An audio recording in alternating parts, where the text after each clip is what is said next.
Então, queridos irmãos, graça e paz, sejam todos bem-vindos a mais um dia da SO. Iniciamos domingo, né? Hoje, o 5º dia da nossa semana. Estamos na reta final. Faltam só 2 dias para o final. E estamos trabalhando o livro lá Adventista. Hoje vamos falar do capítulo 24. E tem o tema tamanho da família. É importante, não é fazendo filho aí torta à direita, não. É tamanho da família. E o pastor Zé, do CAMAP, está com essa responsabilidade. Obrigada, pastor, por estar aqui com a gente mais uma vez. Que Deus continue abençoando ricamente. Amém. Com o Senhor a palavra. Olá, queridos irmãos, que a graça de Deus, o amor de Jesus, as bênçãos e a comunhão do Espírito Santo esteja com cada um de vocês. Eu agradeço a Deus o privilégio de estar aqui, agradeço a Ele pelo chamado, pela minha família, por cada um de vocês que dedicam esse momento para estarmos juntos aqui em oração. Agradeço também a irmã Alexandra por esse convite. Hoje nós vamos falar um pouquinho sobre o tamanho da família. Toda pessoa, ela tem o sonho, né, de construir uma família feliz. E quando o casamento une 2 corações e 2 vidas em amor, e se estabelece, então, ali um novo lar, uma das primeiras preocupações, né, dos seus fundadores é que os filhos que embelezam sejam devidamente criados, que eles tenham uma estrutura familiar para que possam serem bem-sucedidos. Então, a pergunta do Manoá da Antiguidade, né, do pai de Sansão, como devemos criar o menino? Essa pergunta, irmãos, ela é hoje ponderada cuidadosamente pelos pais. Quando eles se tornam pais, quando eles contemplam o rosto daquela criança pequena, indefesa, essa pergunta deve estar em nossos corações. Então, como podemos, em uma sociedade sem princípios, em uma sociedade sem valores cristãos, como podemos criar filhos para a glória de Deus? Eu quero meditar com os irmãos em Deuteronômio, capítulo 6, versos 6 a 9. É um texto bastante conhecido, mas um texto muito importante nesse contexto. A palavra de Deus diz assim, ó: estas palavras que hoje te ordeno estarão no teu coração. Deuteronômio 6, verso 6. Agora, versículo 7. Tu as inculcarás a teus filhos, e delas falarás, assentado em tua casa, andando pelo caminho, ao deitar e ao levantar. Então, aqui nesse capítulo, né, nós percebemos que os pais têm uma missão solene perante Deus. Nós percebemos que deve ser repetida às crianças, em todas as ocasiões, em todas as oportunidades, a história do amor de Deus. E esse processo, essa repetição de ideias, é um excelente método de educação. Na meditação matinal do ano de 59, a meditação A Fé pela qual eu vivo, na página 269, a serva de Deus escreveu assim: por onde quer que nos volvamos, a batalha prossegue incessantemente. Então, nós, como pais, temos uma batalha que está sendo travada. O inimigo das nossas almas, ele está investindo pesado em nossos filhos. Aí o texto continua dizendo assim: multidões de jovens são arrastados pela correnteza arrasadora do mal. Em todo fervoroso coração cristão surge a indagação: por que numa terra de Bíblias e de ensino cristão pode o adversário das almas exercer sobre os nossos jovens um poder tão forte tão incontido. E a serva de Deus responde a essa pergunta que ela faz. Ela diz assim: a razão é evidente. Os pais negligenciam sua solene responsabilidade. Então, queridos, quando nós entendemos que estamos envolvidos em uma grande batalha entre as forças do bem e as forças do mal, e nós, como pais, assumimos o nosso papel na família, então o propósito de Deus ele se cumpre. E nesta manhã eu gostaria de fazer a vocês uma pergunta. E essa pergunta é uma pergunta bíblica, né? A irmã Alexandra leu no início da nossa reunião. Ela se encontra lá no livro de 2 Reis, capítulo 4. Se você tem aí a sua Bíblia, acompanhe esse texto. 2 Reis, capítulo 4, e o verso 26. A palavra do Senhor diz assim: agora, pois, corre ao seu encontro e diz-lhe: vai tudo bem contigo? Vai tudo bem com teu marido? Vai tudo bem com teu filho? E o que que ele respondeu? O que que ela respondeu? Vai tudo bem. E essa pergunta, queridos, eu passo para cada um de nós que estamos aqui participando. Está tudo bem com vocês? E a sua família? Como vai? Vamos parar um pouco nesse momento e refletir como está a nossa preocupação com a nossa família. Quais são as nossas atitudes, o investimento que estamos fazendo em nosso lar? Quase sempre nós fazemos essa pergunta às pessoas que nós encontramos. Hoje em dia é quase automático, né? Às vezes, eu não gosto muito de viajar sem a minha esposa, porque normalmente quando eu chego nas igrejas ou em algum lugar que ela não está comigo, alguém pergunta: como está a irmã Liane? Como está o Lucas? Então é muito bom quando a gente tem a nossa família do nosso lado, pois normalmente as pessoas nos confrontam com essa pergunta, não é verdade? Então, se você respondesse com sinceridade a essa pergunta, o que que você responderia nessa manhã? Cada um responda para si mesmo, né? Como está a sua família? Então, nessa semana de oração, Deus está nos dando uma oportunidade para refletir como estamos como família. Será que nós estamos cumprindo o papel, a missão que Deus nos deu como pais?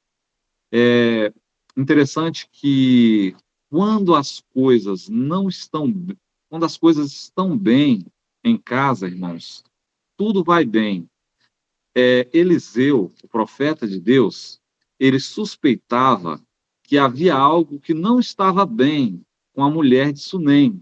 E ele pediu ao seu servo que perguntasse a ela: como está a sua família? Como está o seu filho?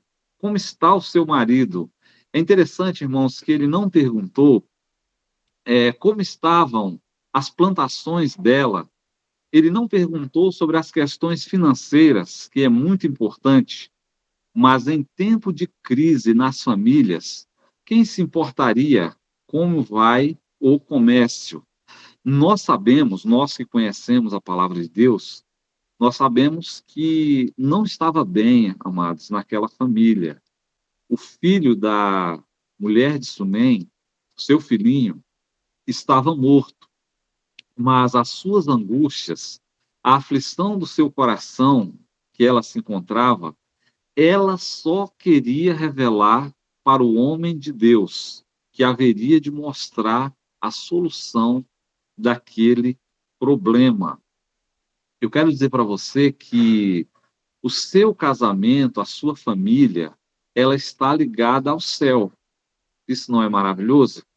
Mas o trabalho de manutenção da família é feito por você, por mim e por você, que estamos aqui na Terra. Deus nos deu essa missão. Agora, o nosso tema de hoje, ele nos leva a fazer uma pergunta. Qual é o tamanho ideal para uma família? Existe um tamanho ideal para a família? O que vocês acham? Eu convido então os irmãos para nós lermos o Salmo 128. O Salmo 127, também o Salmo 128, eles falam das bênçãos da família feliz. O Salmo 127 fala que o Senhor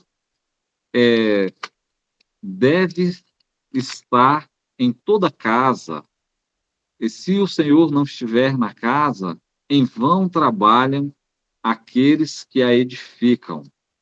E ele diz também que os filhos são bênçãos, são herança, são coisas boas que chegam à nossa casa. E no Salmo 128, eu quero meditar com vocês, o versículo 1, ele diz assim, ó, Salmo 128, se você tem aí a sua Bíblia, eu vou ler o versículo 1 a 6, ele é um salmo pequeno. Diz assim, bem-aventurado aquele que teme ao Senhor e anda nos seus caminhos. Do trabalho das tuas mãos comerás, feliz serás, e tudo te irá bem. Versículo 3. Tua esposa, no interior da tua casa, será como a videira frutífera. E esse versículo 3 ainda diz, teus filhos como rebentos da oliveira, à roda da tua mesa.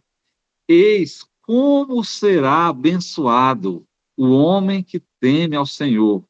O Senhor te abençoe desde Sião, para que vejas a prosperidade de Jerusalém durante todos os dias da sua vida, e vejas os filhos dos teus filhos, e a paz sobre Israel. Amém, irmãos? Que salmo lindo, né? Eu recomendo vocês lerem esse salmo com seus filhos, em sua família, e invocar as bênçãos do Senhor que estão contidas aqui. Na verdade, irmãos, esse salmo, muitas lições importantes nós podemos extrair para a nossa vida. Ele é uma celebração de uma verdadeira família feliz. Esse salmo, ele inicia falando que o obediente, o homem que teme ao Senhor, o homem que é obediente, ele é feliz. E esse salmo, irmãos, ele menciona 5 bênçãos sobre a família desse homem, desta pessoa que teme ao Senhor.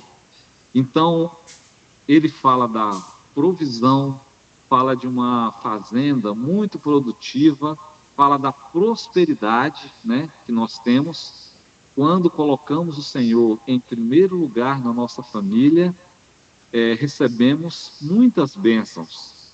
Ele fala também no versículo 3 de uma esposa fiel, de uma esposa abençoada, uma esposa que cumpre o seu papel de esposa, que edifica o seu lar de acordo com os princípios da palavra de Deus.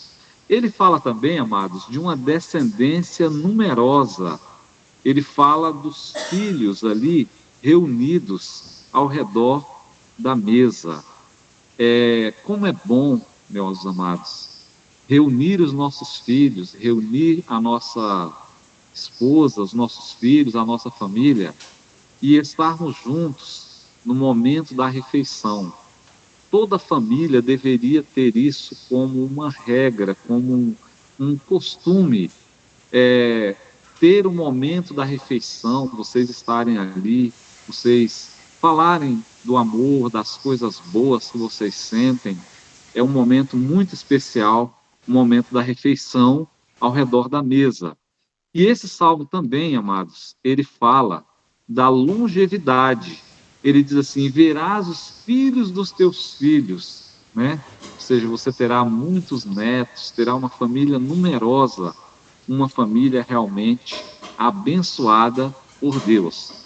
O Espírito de Profecia, no livro Ciência do Bom Viver, na página 356, diz assim, O vínculo da família, o vínculo familiar, é o mais íntimo, terno e sagrado da terra. Foi designado para ser uma bênção para a humanidade. Então, é propósito de Deus formar famílias felizes.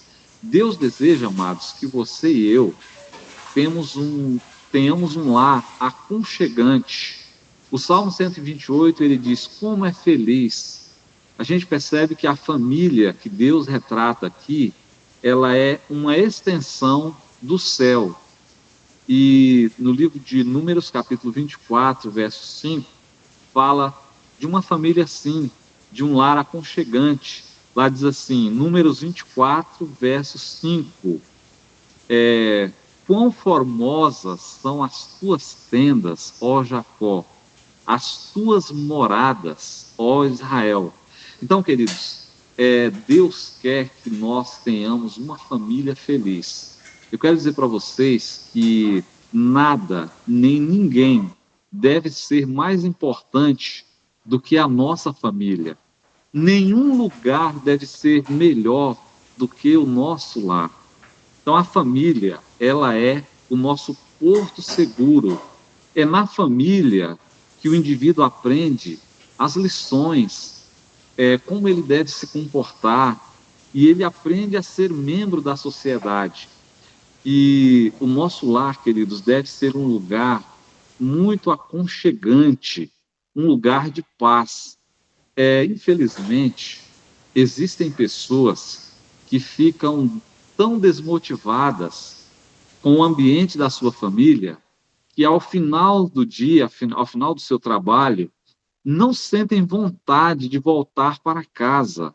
Isso é muito triste, amados.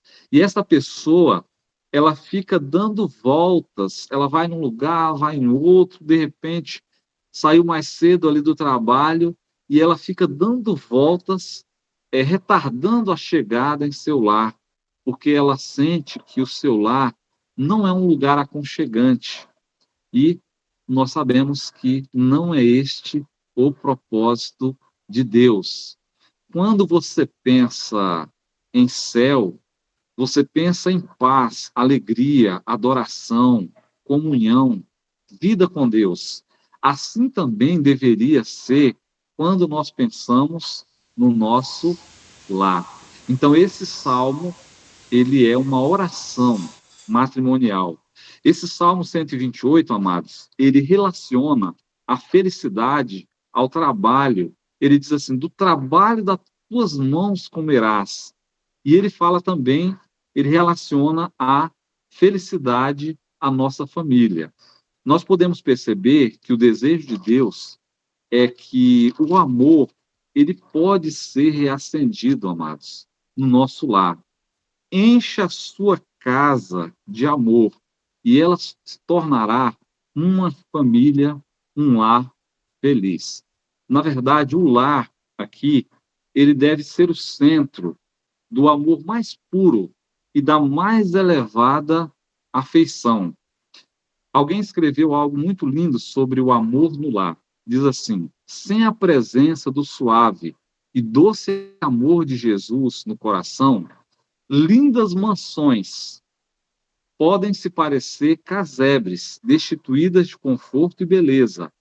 Por outro lado, casas humildes e simples, decoradas pela presença de Jesus no coração, transformam-se em palácios de paz e amor.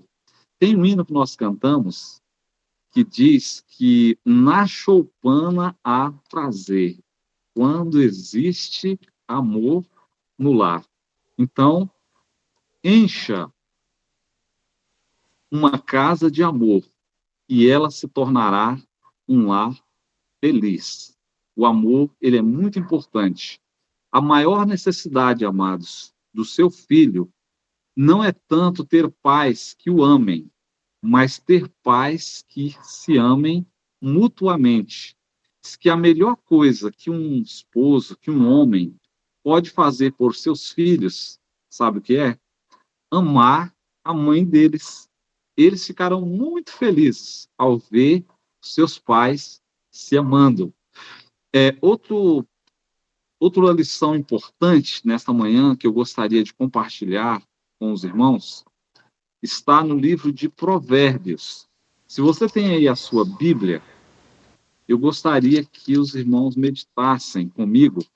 Provérbios, capítulo 24, versículos 3 e 4. Os irmãos poderiam participar? Eu vou dar oportunidade a você. Provérbios 24, 3 e 4. Por gentileza. Leia em voz bem audível.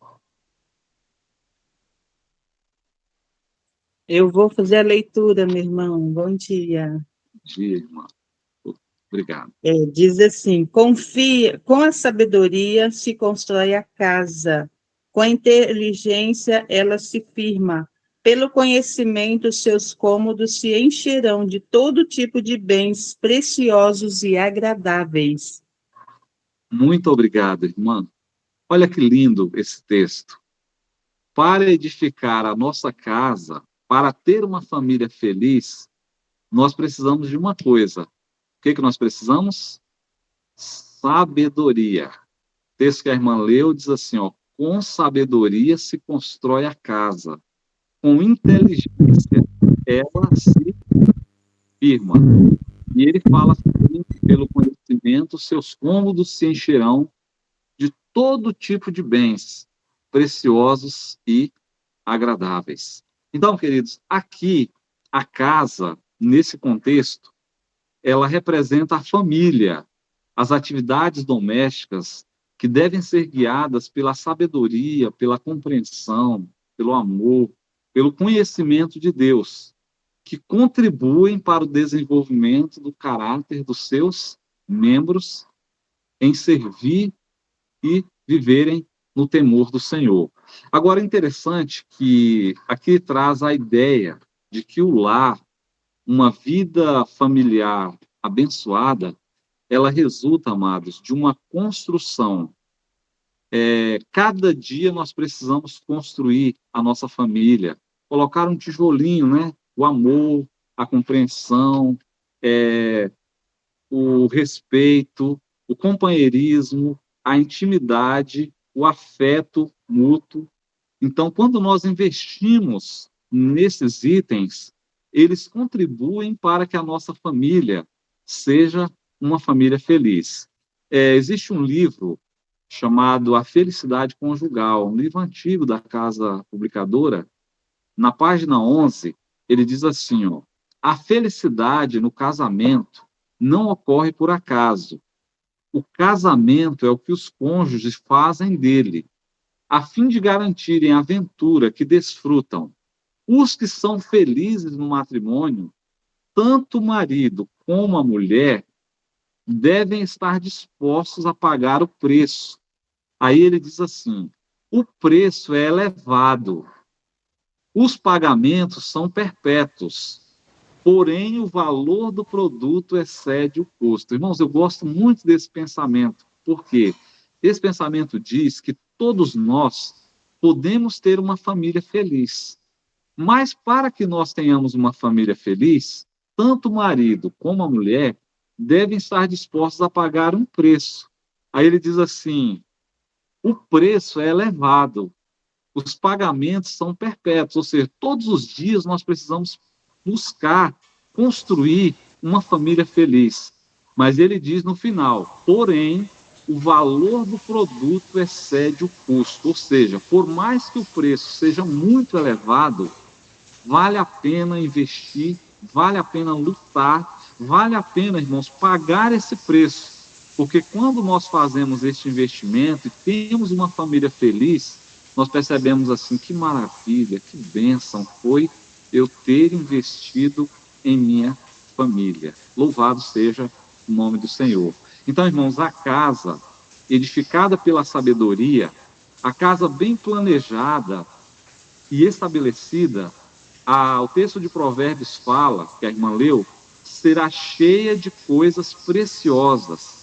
Então, o nosso lar, ele deve ser uma bênção, irmãos. Ele deve ser ornado com o melhor do nosso ser, dos nossos bens, Às vezes eu fico observando, amados, e tem pessoas que elas dizem assim: eu vou guardar essa taça aqui, vou guardar aquela comida especial, aquela taça, vou guardar essa roupa especial, algo que eu tenho especial aqui na minha casa, para eu receber uma visita importante. E eu diria para você, querida irmã, querido esposo, não faça isso. O que tem de melhor na sua casa, o que tem de mais importante, você não deve guardar para as visitas. Claro, se tem uma visita, nós podemos ter algo especial para ela, sim. Mas o melhor da sua casa, amados, dê para o seu esposo, proporcione para os seus filhos o melhor que você tem. E o texto diz que o nosso lar deve ser ornado com o melhor que podemos, e assim haverá nele, ele estará cheio de coisas preciosas, né? E será um lar feliz. Agora, amados, quantos filhos nós devemos ter? Quantos filhos você deveria ter? Essa é uma pergunta difícil, né? Qual é o ideal de uma família cristã quanto à quantidade de filhos? Alguém escreveu que uma casa sem filhos é como um jardim sem flores, né? Então, embora os filhos sejam uma das maiores fontes de satisfação na vida familiar, criar filhos nunca foi tão desafiador quanto atualmente. Hoje em dia, queridos, é normal alguns casais escolherem não ter filhos, mas antigamente não era bem uma escolha. No contexto bíblico, nós vamos perceber que ter filhos no passado era uma questão de sobrevivência, era questão de prestígio, era um sinal da bênção de Deus sobre a família. E a falta de filhos torna o lar um lugar triste, um lugar solitário, né? Como eu sou feliz aqui em meu lar, pois eu tenho um rapaz, né? Ele já está com 15 anos. Eu peço que vocês orem por ele, para que o Senhor nos dê sabedoria, né? Para educá-lo e ele continuar nos caminhos do Senhor. Então, queridos, nós sabemos que existem países em que a taxa de natalidade e fecundidade são tão pequenas que os governos, eles oferecem benefícios financeiros, eles dão generosas isenções, eles fazem creches gratuitas, kit de maternidade, tantas outras coisas, tantos outros incentivos para as famílias terem filhos. No livro de Gênesis, no capítulo 1, verso 28, convido que você medite comigo nesse verso da palavra de Deus. Diz assim: e Deus abençoou e lhes disse: sede fecundos, multiplicai-vos, enchei a terra, sujeitai-a, dominai sobre os peixes do mar, sobre as aves do céu e sobre todo animal que rasteja sobre a terra. Então, queridos, a ordem para multiplicar e serem fecundos aqui e encher a terra, na verdade, era uma espécie de um planejamento familiar. Então, não era assim uma multiplicação desordenada, sem limite. Não significava que as pessoas deveriam ter filhos desordenadamente, irresponsavelmente, sem pensar no cuidado, na sua responsabilidade, na educação, nos cuidados com a saúde e, principalmente, queridos, no futuro dessas crianças. Então, antes de ter filhos, os pais devem se planejar. Como nós vamos ter filhos? Se você for fazer um cálculo, né? Quanto custa um filho do berço até o altar? Realmente é uma responsabilidade muito grande. E Deus, então, quer que haja um planejamento em nossa família. Um outro ponto que eu queria destacar: a ordem para multiplicar-se, serem fecundos, também significava não só encher a terra, né, como Deus disse, mas também o desejo de Deus, amados, era transformar os seres humanos em representantes do seu Criador. O plano de Deus é que toda a terra fosse povoada por aqueles que o amam, por aqueles que o conhecem e o servem. Então, Deus deseja que a nossa casa tenha filhos, que a gente planeje isso com sabedoria. Mas Ele deseja também, amados, que os nossos filhos sejam uma bênção, que eles sejam representantes de Deus aqui na terra. E no livro de Isaías, capítulo 45, verso 18, a palavra de Deus diz assim: porque assim diz o Senhor, que criou os céus, o Deus que formou a terra, que a fez e a estabeleceu, que não a criou para ser um caos, mas para ser habitada. Então, no plano de Deus, a terra foi designada para ser o lar da família humana. Deus queria, irmãos, que a terra fosse cheia de famílias felizes. E Ele não criou a terra, não criou o mundo para ficar vazio, despovoado. Queridos, assim como os membros de uma família real são treinados por um período de tempo para ocupar uma elevada posição numa corte real aqui na Terra, assim também cada um de nós devemos passar por um período de provas, durante o qual nos preparamos para o lar celestial. E nós sabemos que o desejo de Deus é que, a despeito do propósito do inimigo e da ruína que ele vem trazendo para as famílias em meio ao pecado, o plano original de Deus é que o céu seja um lar de famílias felizes, de famílias abençoadas. Cada um de nós, amados, devemos ter o desejo de levar nossa família para o céu. Eu tenho esse sonho, eu oro para que Deus me ajude a realizá-lo. De um dia, pela graça de Deus, entrar no céu ao lado do meu filho, da minha esposa e de todos os meus irmãos. E no livro Lar Adventista, na página 245, eu quero deixar um incentivo para os casais, para os filhos que estão aqui. O texto diz assim: não são as almas de seus próprios filhos tão valiosas quanto as dos pagãos? Pergunta solene, né? Às vezes nós nos preocupamos tanto em pregar para outras pessoas. E a irmã White diz que às vezes na nossa casa tem alguém que precisa ser salvo. Não são as almas de seus filhos tão valiosas quanto as almas dos pagãos? Negligenciai o adorno pessoal, fazer e receber visitas, negligenciar e cozinhar uma variedade interminável de pratos, mas nunca, diz o Espírito de profecia, qual o verso que está escrito? Vossos filhos. E eu quero concluir deixando o texto que se encontra no livro Meditação Matinal de 2005, página 252. Diz assim, uma pessoa salva no ciclo da família pelo seu paciente e esforçado trabalho, trará ao nome de Cristo tanta honra e brilhará tão intensamente em sua coroa, como se você a houvesse encontrado na China ou na Índia. Amém?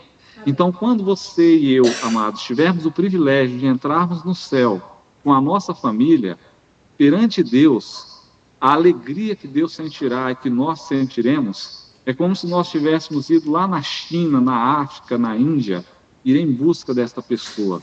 Meu desejo, a minha oração é que essa simples mensagem possa nos ajudar a compreender mais do nosso dever como família. E que naquele grande dia, quando Jesus voltar, nós possamos ter a alegria de entrar no céu ao lado da nossa família e de todos aqueles que forem fiéis ao Senhor. Eu desejo um excelente dia, abençoado, para ter a companhia de Jesus. Amém. Amém.